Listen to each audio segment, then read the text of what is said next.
Gallup estimated that the cost of this kind of disengagement was 9% of global GPD, or about 8.8 trillion. The whole search process can cost often as much as the salary, and sometimes more, depending on the role, sometimes twice as much in my experience. But I'm going to talk to you about the money, right? And another aspect of no psychological safety is going to be poor flow efficiency. Silence is the death of high performance, right?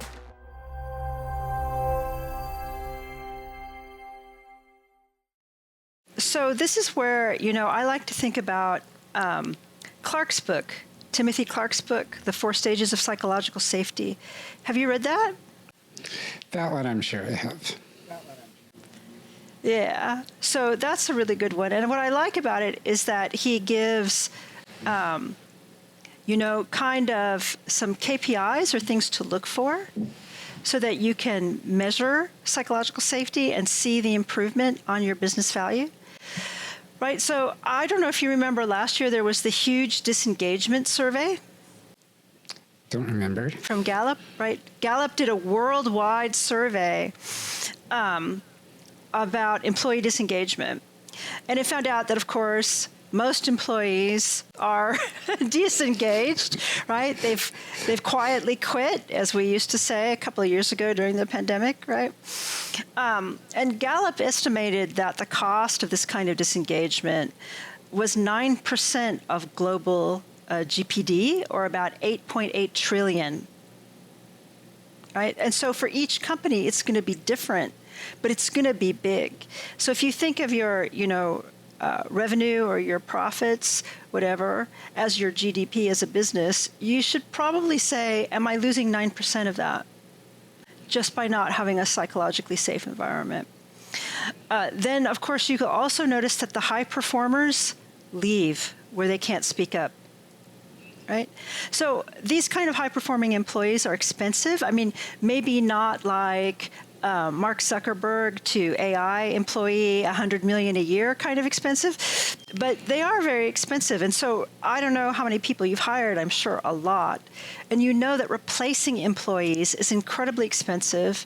The whole search process can cost often as much as the salary, and sometimes more, depending on the role, sometimes twice as much in my experience. So just retention is huge, right?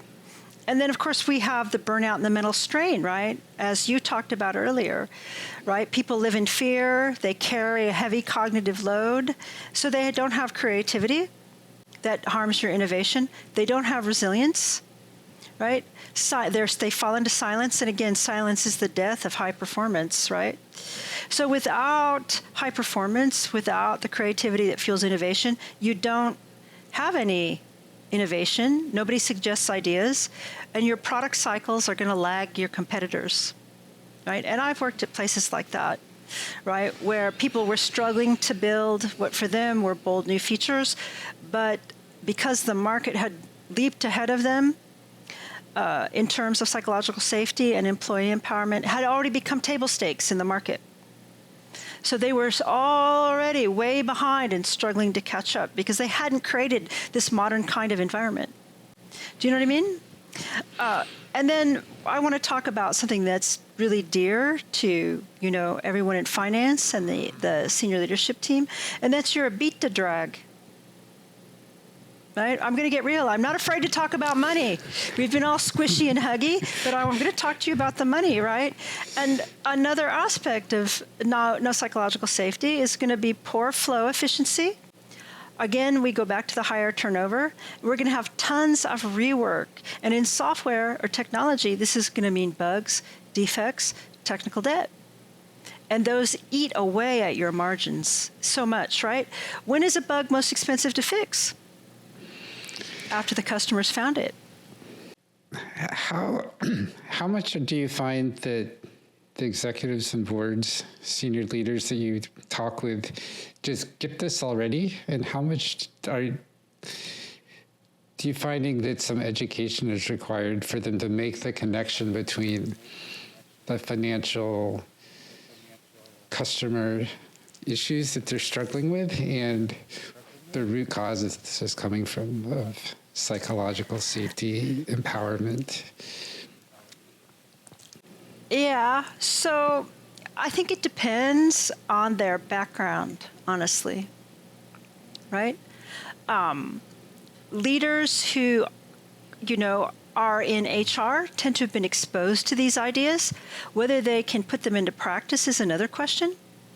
On the other hand, if maybe people come from a stricter sort of MBA background, right? They have heard lip service paid to these ideas, but they haven't ever really been focused on as something that's essential to business management, right? They are mostly taught classic, as I've said before, Taylorism or even Welchism, and they're really focused on like profit, revenue, cost accounting kind of things, right? And also just the culture of that level of business, right?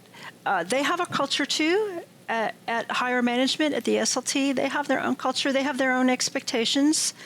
They have their own strict standards of behavior that hobble them and may prevent them from saying themselves what they want to say.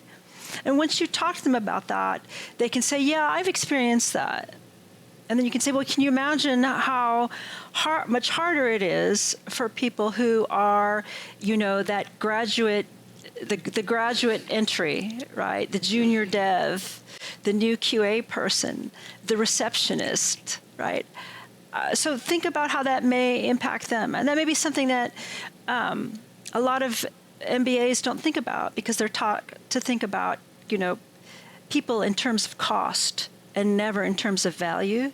And particularly software and technology is always a cost or an investment at best, and it's never or rarely seen as an asset, right? This is another Toyota concept that I'm not so interested in the return on investment as I am return on assets, and I see people as our prime asset as well as our product, even if it's a legacy product, right? I love legacy products. They're like good horses. They've brought us this far,